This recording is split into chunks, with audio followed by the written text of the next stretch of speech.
जय Hind. Vote of confidence क्या होता है? वोट ऑफ कॉन्फिडेंस विश्वास प्रस्ताव। हम इसे मोस्टली विश्वास प्रस्ताव के नाम से जानते हैं। विश्वास, अच्छा नाम में ही लिखा हुआ है क्या? विश्वास। तो ये विश्वास जीतने का काम करता कौन है? सत्तारूढ़ दल। ठीक है, ये सत्तारूढ़ दल के लिए है। ये लाता भी कौन है? सत्तारूढ़ दल। पेश कहाँ किया जाता है? लोकसभा में, क्योंकि सत्तारूढ़ दल चुनकर कहाँ आता है? लोकसभा में आता है। अब राज्यसभा वाले तो कभी लाएंगे नहीं ना विश्वास प्रस्ताव, क्योंकि राज्यसभा में कभी भी किसी पार्टी की सरकार नहीं होती है ना। राज्यसभा में तो हर राज्य से अलग अलग पार्टी से लोग चुनकर आते हैं, चयनित होकर आते हैं, इनडायरेक्ट इनडायरेक्ट डायरेक्ट चुनाव से, इनडायरेक्ट इलेक्शन से चुनकर आते हैं। तो वहां पे ये सिस्टम नहीं चलता। ये सिस्टम केवल चलेगा आपका किसके लिए? लोकसभा के लिए। अब आपको एक चीज समझना बहुत जरूरी है सबसे पहले, कि आपका जो विश्वास प्रस्ताव है और अविश्वास प्रस्ताव है, दो नाम है आपके। ये दोनों ही नामों का जिक्र, इन प्रक्रियाओं का जिक्र कहां पर नहीं है? संविधान में नहीं है। संविधान में जिक्र नहीं। तो ये क्या है? ये संसदीय कार्यवाही का एक क्या है? साधन है। बिल्कुल सही। संसदीय कार्यवाही की क्या है ये? साधन है। अर्थात अब इन्हें पावर कहां से मिली होगी? इन्हें पावर कहां से? इन्हें संसद के ही किसी नियम, ये संसद के लिए बनाए गए किसी नियम से पावर मिली होगी। वो नियम कौन सा, वो हम आगे देखेंगे। पहले ये समझते हैं कि विश्वास प्रस्ताव लाया क्यों जाता है, होता क्या है। विश्वास प्रस्ताव होता क्या है, तो मान के चलते हैं। देखिए, आम चुनाव समझते हैं, आम चुनाव देखते हैं। मान के चलते हैं आम चुनाव हुए आपके। आम चुनाव में कितनी सीटों पर, कितनी सीटों पर होते हैं? 543। अब तक तो इतनी सीटों पर होते हैं। अब हम जानते हैं कि जिसे भी अपनी सरकार बनानी है उसे 272 प्लस सीट्स लानी होगी, इतना हमें पता है। 272 के नीचे एक सीट भी हुई तो वो बहुमत नहीं कहलाएगा, हमें पता है ना। इस नंबर का पूर्ण बहुमत अर्थात 50% प्लस 1 वो कहलाता है पूर्ण बहुमत, और सरकार बनाने के लिए पूर्ण बहुमत की आवश्यकता है, ये हमें पता है। 272 लानी होगी। अब दो कंडीशन यहां बन सकती हैं। सबसे पहले कंडीशन नंबर 1 और कंडीशन नंबर 2। कंडीशन नंबर 1 ये रहती है कि आपके पास पूर्ण बहुमत है। क्या है? पूर्ण बहुमत है, अर्थात आपके पास 272 प्लस सीट्स हैं। ठीक है, तो यहां तो कोई प्रॉब्लम नहीं है। आप जाएंगे किसके पास? प्रेसिडेंट के पास। और प्रेसिडेंट के पास जाकर बोलेंगे, अच्छा एक चीज है, ये सारी चीजें जो मैं आपको बता रहा हूँ लोकसभा के परिप्रेक्ष्य में, ये सेम एस कॉपी होती है विधानसभा में। विधानसभा में पूर्ण बहुमत बदल जाएगा राज्य की सीटों की संख्या के आधार पर। और आप प्रेसिडेंट के पास ना जाकर किसके पास जाएंगे? इतना पता है आप लोगों को, राज्यपाल के पास जाएंगे। तो प्रेसिडेंट के पास जाएंगे, प्रेसिडेंट बोलेंगे आप हमें बताइए कि आपके पास सीट्स हैं या नहीं। तो वो बोलेंगे हमारे पास सीट्स हैं, वो पेश करेंगे और प्रेसिडेंट देखेंगे, प्रेसिडेंट उन्हें आमंत्रित करेंगे किस चीज को बनाने के लिए? सरकार बनाने के लिए। पर कंडीशन नंबर 2 जब आती है, जब मान के चलते हैं कि उसके पास केवल 250 सीट्स ही एक कोई पार्टी जीत पाई है, कोई ए पार्टी है जो 250 सीट्स जीत पाई है, तो अब उसे कितनी सीट्स की आवश्यकता है? कितनी सीट्स की आवश्यकता है यहां पर 72 और करने के लिए? लगभग 23 सीटों की आवश्यकता है। तो हम मान के चलते हैं कि उसने किसी पार्टी के साथ गठबंधन करके 30 सीटें उस पार्टी से ले ली। या फिर इसको थोड़ा सा और मुश्किल बनाते हैं, हम इसको 30 की जगह करते हैं, एक पार्टी से 20 लिए और एक पार्टी से 10। तो अब हम देख पा रहे हैं कि यहां पर सीट्स हो रही है 280, जो कि पूर्ण बहुमत से ज्यादा है।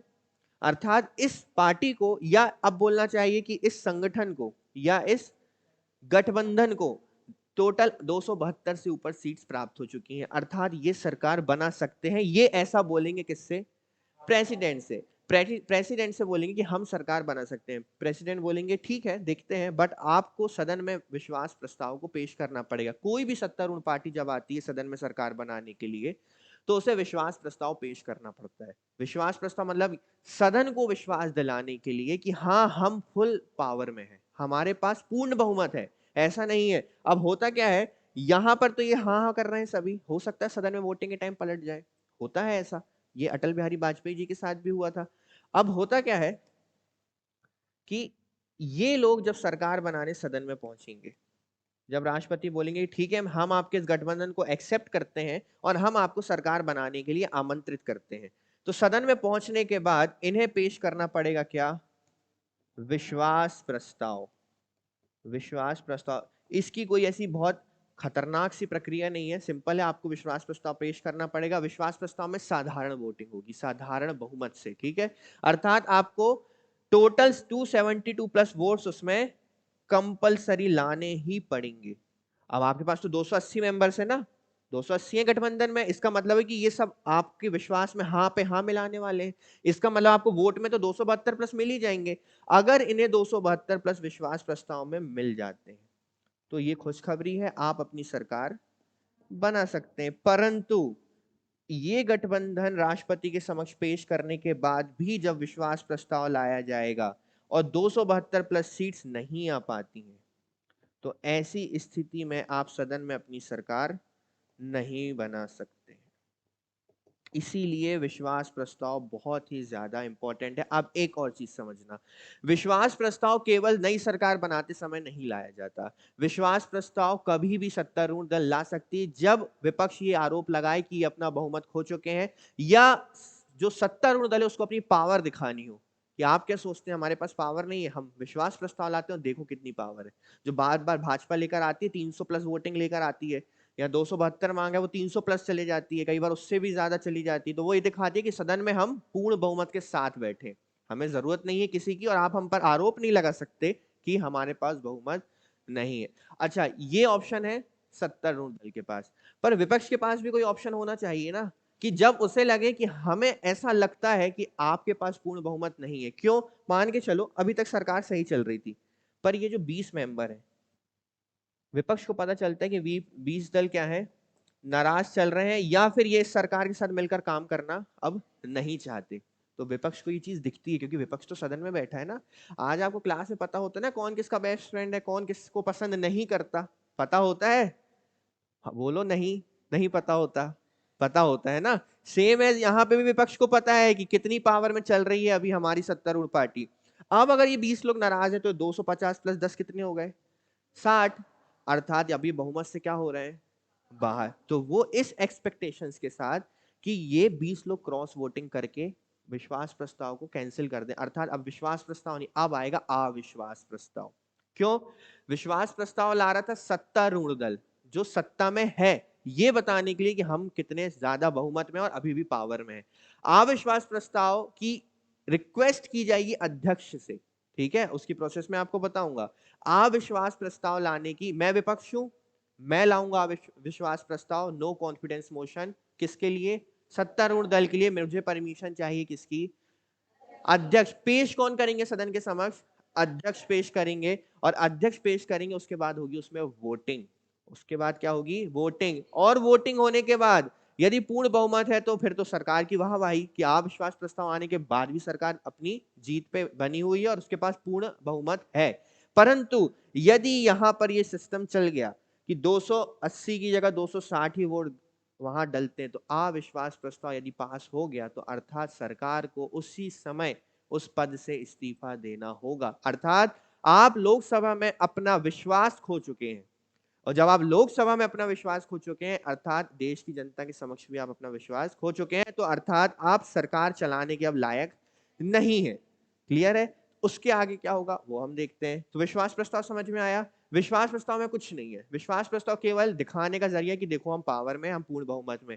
सबसे इंपॉर्टेंट है अविश्वास प्रस्ताव, जो बार बार लाया जाता है, जो आपने कई बार सुना भी होगा।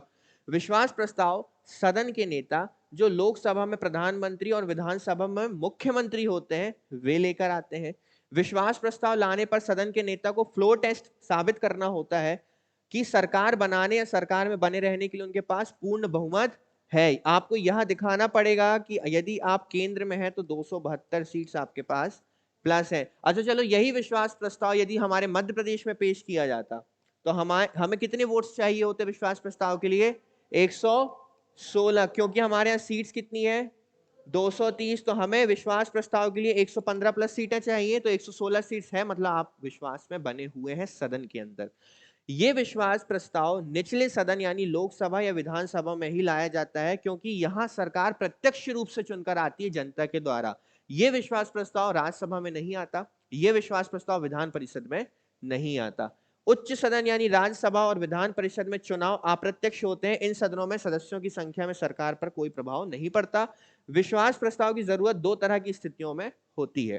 पहला, सरकार बनने के ठीक बाद, जब मैंने बताया कि आप राष्ट्रपति के पास गए सरकार बनाने के लिए, प्रधानमंत्री या मुख्यमंत्री को सदन में बहुमत सिद्ध करना होता है। और दूसरा, राज्यपाल के कहने पर क्या होता है, राज्यपाल समय समय पर यह चीज कह सकते हैं कि आप विश्वास प्रस्ताव क्या कीजिए, क्योंकि देखो आमंत्रित कौन कर रहा है, राष्ट्रपति और राज्यपाल। यहां केवल राज्यपाल पे मत जाइएगा, राष्ट्रपति या राज्यपाल। अब राष्ट्रपति को ऐसा लगता है कि नहीं गड़बड़ चल रही है, अविश्वास प्रस्ताव नहीं लाया गया है, परंतु देखरेख कौन कर रहा है, आपकी व्यक्तिगत किसके प्रति है, उत्तरदायित्व किसके प्रति है, राष्ट्रपति के प्रति है। आपको पता है मंत्रिपरिषद से लेकर पूरे प्रधानमंत्री को पद से कौन हटा सकता है, राष्ट्रपति हटा सकते हैं, ठीक है।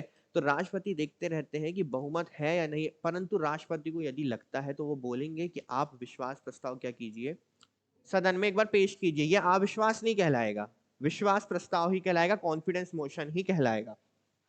राज्यपाल या राष्ट्रपति के कहने पर प्रस्ताव लाने के बाद सदन में अगर बहुमत सिद्ध नहीं होता है तो सरकार गिर जाएगी। अर्थात विश्वास प्रस्ताव भी यदि फेल हो गया तो भी सरकार, बात तो वही हो गई ना, विश्वास हो चाहे अविश्वास हो, ट्रस्ट तो तोड़ दिया ना। एक बार यदि आपने भरोसा खो दिया, किसी भी प्रकार का भरोसा, तो भरोसा दोबारा होता है क्या?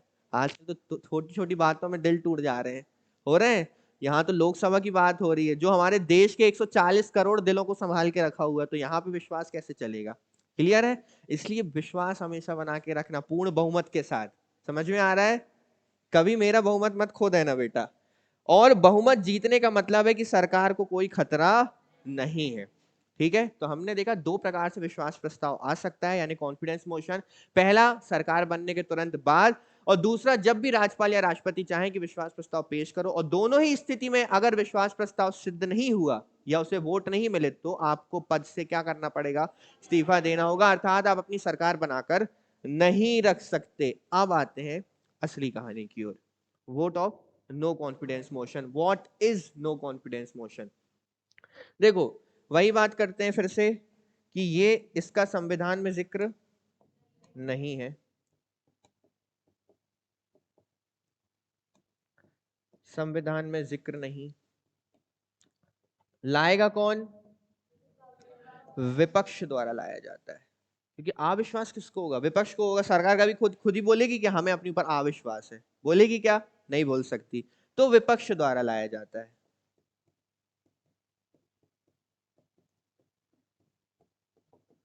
क्लियर है? किन स्थितियों में लाया जाएगा वो समझेंगे, इसकी प्रोसेस क्या होगी वो समझेंगे। देखो बहुत ही अच्छी प्रोसेस है इसकी, बहुत ही शानदार प्रोसेस है बोला जाए तो। मैं आपको थोड़ा सा उसका ओवरव्यू देता हूँ। होता क्या है एक्चुअल में, यहाँ पर सबसे पहले आपको ये केवल लाया जाएगा किसमें, ये चीज आप याद रखिए, किसमें लाया जाएगा,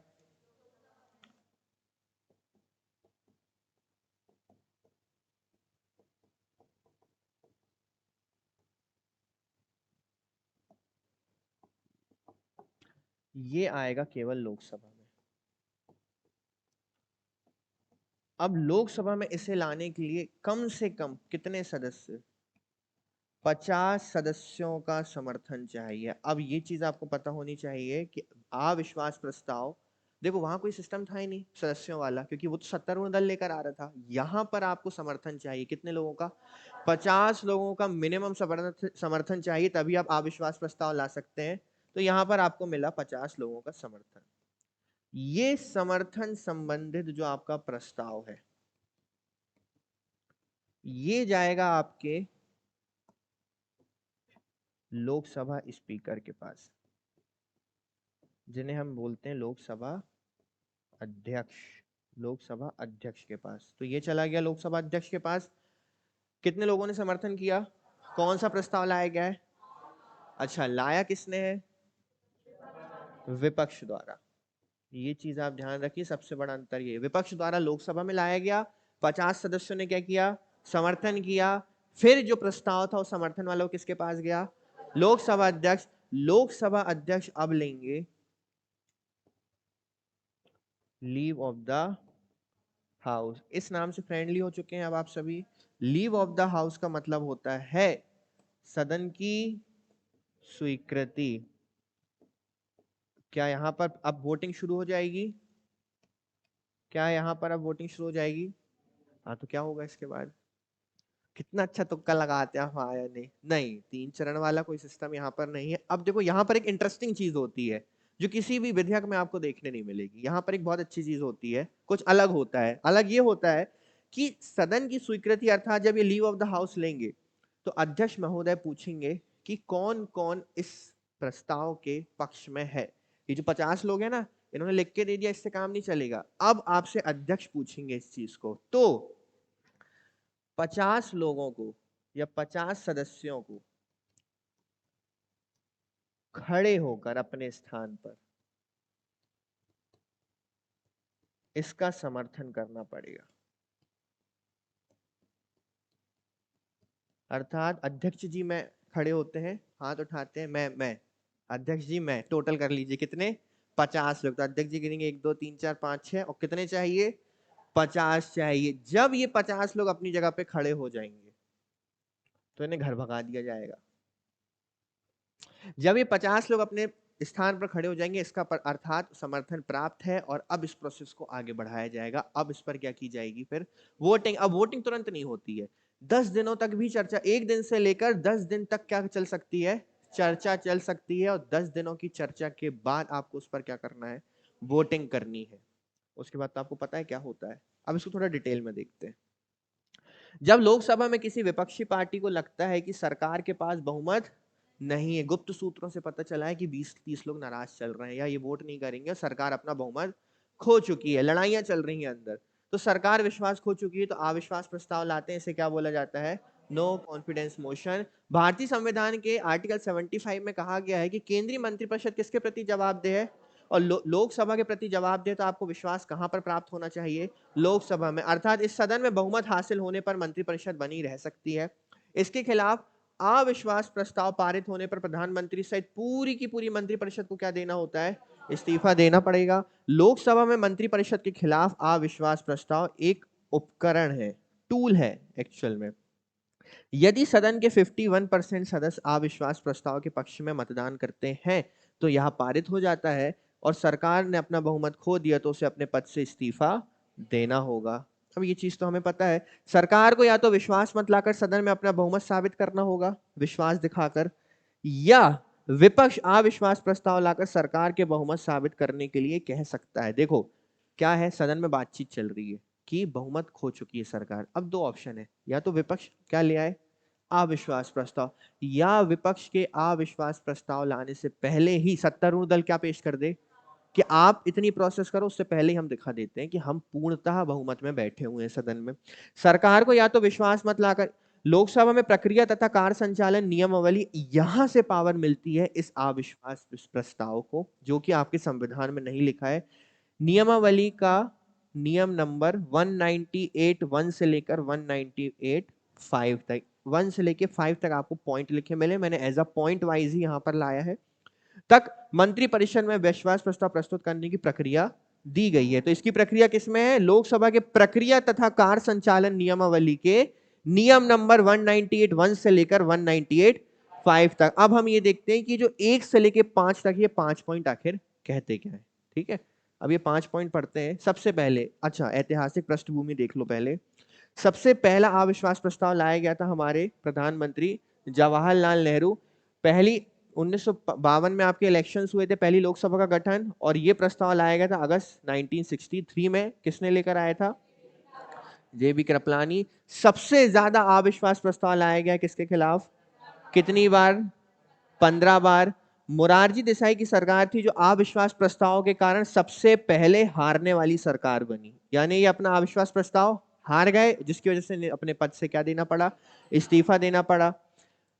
उनकी सरकार के खिलाफ लोकसभा में 2 बार अविश्वास प्रस्ताव लाया गया। पहली बार तो सरकार बच गई, लेकिन दूसरी बार 1978 में उन्होंने अपना बहुमत खो दिया। हालांकि मतदान से पहले मोरारजी देसाई ने स्वयं ही क्या दे दिया था? अब जिसको पता है कि वो ऑलरेडी हटने वाले हो, पहले इस्तीफा, 1999 में अटल बिहारी वाजपेयी के नेतृत्व वाली सरकार केवल 1 वोट से अविश्वास प्रस्ताव जीतने से चूक गई थी, जिसकी वजह से वाजपेयी सरकार को 1 वोट, आप सोच सकते हो 1 वोट कितना इंपॉर्टेंट है। 272 प्लस का आंकड़ा आप समझ के देखिए, 1 वोट भी यदि नहीं मिला तो आप बहुमत खो चुके हैं, अर्थात अब आप सदन पर बने नहीं रह सकते। अब क्या होता है देखो, अब सवाल ये आता है, चलो ठीक है 2 साल सरकार बनी थी, आपने नो कॉन्फिडेंस मोशन लाके हमको गिरा दिया, हमें बहुमत नहीं था, तो अब क्या होगा? अब इलेक्शन कराओगे क्या फिर से आप देश में, कि क्या करेंगे? अब होगा ये कि विपक्ष को मौका दिया जाएगा, जो विपक्ष में बैठा है, क्या आपके पास बहुमत है? पहला ऑप्शन। तो विपक्ष फिर जोड़ेगा लोगों को, कलेक्ट करेगा, 5-5 रुपए में नेताओं को खरीदेंगे, उसके बाद जो मान जाएंगे 272, तो विपक्ष बोलेगा हाँ हम है तैयार, हमारे पास बहुमत है। पहला ऑप्शन। दूसरा ऑप्शन, अगर विपक्ष के पास भी बहुमत नहीं है तो ये जो सरकार है जो इस्तीफा देने वाली है, ये एक कार्यवाहक सरकार के रूप में तब तक काम करेगी जब तक कि इलेक्शंस नए नहीं हो जाते, एक नई सरकार को नहीं चुन लिया जाता।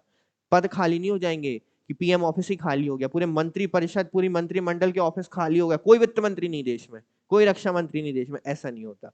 जब तक नई सरकार नहीं चुनी जाएगी ये कार्यवाहक सरकार के रूप में कार्य करेगी, और अगर विपक्ष के पास बहुमत है तो वो प्रधानमंत्री हमारे राष्ट्रपति के पास जाएं, पेश करें और अपनी सरकार बना ले। तो ये 2 ऑप्शन यहाँ पर काम करेंगे, पद पूरे खाली नहीं होंगे। ये केवल मैंने एग्जाम्पल लाए, ऐसे और भी हैं, जैसे चंद्रशेखर हमारे प्रधानमंत्री थे, उनके खिलाफ भी लाया गया था पर वो जीत गए थे अविश्वास प्रस्ताव में, तो उनकी सरकार बच गई थी। ठीक है, तो ये कुछ ऑप्शंस थे, तो मैं एग्जाम्पल्स थे। अब हम इसकी प्रक्रिया देख लेते हैं जो हमारे लिए सबसे ज्यादा इंपॉर्टेंट है। हमने नियम नंबर क्या देखा, 198 1 से लेकर 5 तक, और 75 ये बोलता है कि मंत्रिपरिषद सामूहिक रूप से किसके प्रति उत्तरदायी है? लोकसभा के प्रति। अविश्वास प्रस्ताव केवल लोकसभा में और विपक्ष द्वारा ही पेश किया जा सकता है। इसे तभी स्वीकार किया जा सकता है जब सदन में न्यूनतम कितने 50 सदस्यों का समर्थन प्राप्त हो। अब देखते हैं, नियम 198(1)(a) कहता है कि अध्यक्ष द्वारा बुलाए जाने पर सदस्य द्वारा प्रस्ताव रखने की अनुमति मांगी जाएगी। इसी को हम बोलते हैं क्या? Leave of the house. आगे समझ में? इसी को क्या बोला जाता है? Leave of the house.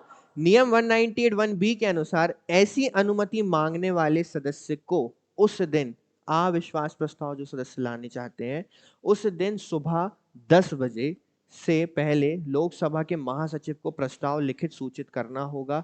जिस दिन वह प्रस्ताव लाने का मतलब उन्हें 10 बजे के पहले उस प्रस्ताव को कहाँ रखना है? महासचिव के समक्ष रखना है। यदि नोटिस 10 बजे के बाद प्राप्त होता है तो उसे उस दिन प्राप्त नहीं माना जाएगा, उसे माना जाएगा कि वो हमें अगले दिन प्राप्त हुआ है। इसका मतलब कि जो प्रस्ताव आप ला रहे हैं वो आपको सदन के महासचिव के समक्ष 10 बजे से पहले क्या करना है? पेश करना है। यदि 10 के बाद आया तो वो फिर माना जाएगा कि वो आज हमको मिला ही नहीं है, वो कब मिलेगा? कल मिला है।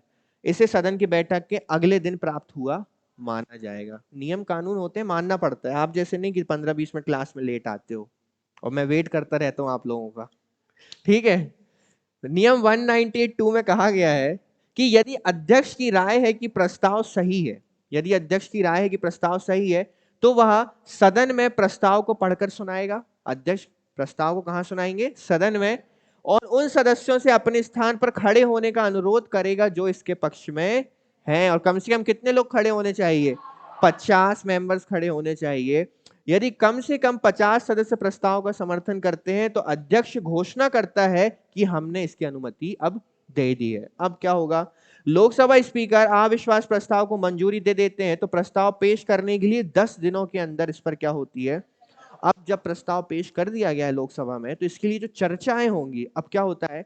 संसद की कार्यविधि चलती रहती है। हम केवल 10 दिन इस बात पे थोड़ी बात कर सकते हैं कि विश्वास या अविश्वास, और भी कार्य करने होते हैं, संसद को नियम कानून भी बनाने होते हैं। तो अध्यक्ष महोदय जो होते हैं वही समय निर्धारित करते हैं कि हम 10 दिनों तक हर दिन इस समय इस टॉपिक पर बात करेंगे। ऐसा नहीं कि सुबह बैठे तो शाम तक उसी चीज पे बहस हो रही है, एक समय निर्धारित किया जाता है। समय निर्धारित होगा मैक्सिमम 10 दिनों तक ही, 10 दिनों से अधिक चर्चा नहीं चलेगी। एक दिन में भी सॉल्यूशन हो सकता है, 2 दिन में भी हो सकता है, मैक्सिमम 10 दिन। 198(3) के अनुसार यदि अनुमति दी जाती है तो अध्यक्ष प्रस्ताव पर चर्चा के लिए एक दिन का कुछ भाग आवंटित कर सकते हैं। ऐसा सदन में कामकाज की स्थिति को देखते हुए किया जाता है। 194 के अनुसार अध्यक्ष आवंटित दिन पर नियत समय पर प्रस्ताव पर सदन के निर्णय को निर्धारित करने के लिए आवश्यक प्रत्येक प्रश्न रख सकते हैं। ठीक है, चर्चाओं में प्रश्न भी रखे जाते हैं, उसके उत्तर भी मांगे जाते हैं।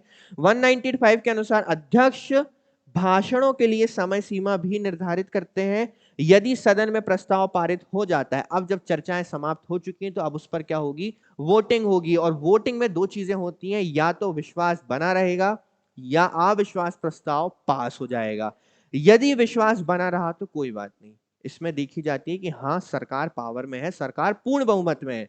परंतु यदि अविश्वास प्रस्ताव पास हो गया, विश्वास नहीं बन पाया, बहुमत पूर्ण रूप से नहीं मिल पाया, 272 प्लस लोगों का बहुमत नहीं मिला, तो ये अविश्वास प्रस्ताव पास हो जाएगा। और अविश्वास प्रस्ताव पास होगा तो सरकार को अपने कार्यालय खाली करने पड़ेंगे। और मैंने आपको बताया कि यदि खाली करने पड़ेंगे तो दो स्थिति होगी, विपक्ष को मौका दिया जाएगा सरकार बनाने का कि यदि उसके पास बहुमत है, और दूसरा जब तक इलेक्शन नहीं होते या नई सरकार नहीं बनती तब तक यही सरकार एक कार्यवाहक सरकार के रूप में कार्य करती रहेगी।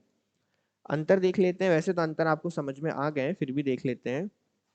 ये दोनों ही प्रस्ताव संसदीय प्रक्रिया के अंग हैं क्योंकि ये संविधान में इनका जिक्र, जल्दी से बताइए कौन सा रूल था वो, वन, बिल्कुल सही, 198 1 से लेकर, जिसके तहत सदन में सरकार के बहुमत को जांचा जाता है। सदन में अविश्वास प्रस्ताव हमेशा कौन लेकर आता है, विपक्षी दल, जबकि विश्वास प्रस्ताव स्वयं कौन लेकर आती है, सत्ताधारी दल। ठीक है, किन्हीं विशेष परिस्थितियों में राष्ट्रपति भी सरकार से विश्वास मत अर्जित करने के लिए कह सकते हैं। और राष्ट्रपति ने कहा आपने विश्वास प्रस्ताव दिखाया और तब भी यदि आप बहुमत हार गए तब भी आपको अपना ऑफिस खाली करना पड़ेगा, तब भी आपको अपने पद छोड़ने पड़ेंगे। यदि सरकार विश्वास मत जीत जाती है तो 15 दिन बाद पुनः सरकार के खिलाफ अविश्वास प्रस्ताव लाया जा सकता है। क्लियर है, परेशान करते ही रहते हैं, अच्छे से काम करने नहीं देंगे। यदि सरकार विश्वास मत जीत जाती है तो 15 दिन के बाद विपक्ष जो चाहे पुनः सरकार के खिलाफ अविश्वास प्रस्ताव ला सकती है। संसदीय प्रावधान में कहा गया है कि एक बार अविश्वास प्रस्ताव लाने के 6 महीने बाद ही दोबारा अविश्वास प्रस्ताव विपक्ष द्वारा लाया जा सकता है। कंफ्यूज नहीं होना, यहाँ विश्वास मत की बात हुई है। सरकार ने विश्वास मत पेश किया, बहुमत मिल गया, ऑल ओके, परंतु उसके 15 दिनों के बाद फिर से क्या लाया जा सकता है, अविश्वास प्रस्ताव लाया जा सकता है। कुछ ज्यादा ड्राइंग बना दे रहा हूं आजकल में, ठीक है। 15 दिनों के बाद फिर से क्या लाया जा सकता है, परंतु यदि सरकार के द्वारा अविश्वास प्रस्ताव लाया गया था तो यदि आपको दोबारा फिर से अविश्वास प्रस्ताव लाना है तो उसमें कितना समय, 6 माह। डिफरेंस समझ में आया। यदि विश्वास प्रस्ताव आया था तो उसके 15 दिन बाद अविश्वास प्रस्ताव आ सकता है, पर यदि अविश्वास प्रस्ताव आया है तो 6 महीने तक दोबारा अविश्वास प्रस्ताव। सरकार यही थोड़ी करती रहेगी हमें तुम्हारे ऊपर भरोसा नहीं है, 15 दिन बाद फिर भरोसा नहीं है, फिर 20 दिन बाद फिर भरोसा नहीं है, ऐसा थोड़ी होता है। 6 महीने तक तो भरोसा बना के रखो, एटलीस्ट इतना भरोसा किया करो, है ना, 6 महीने का भरोसा मिनिमम किया करो, एक टर्म रहना जरूरी है।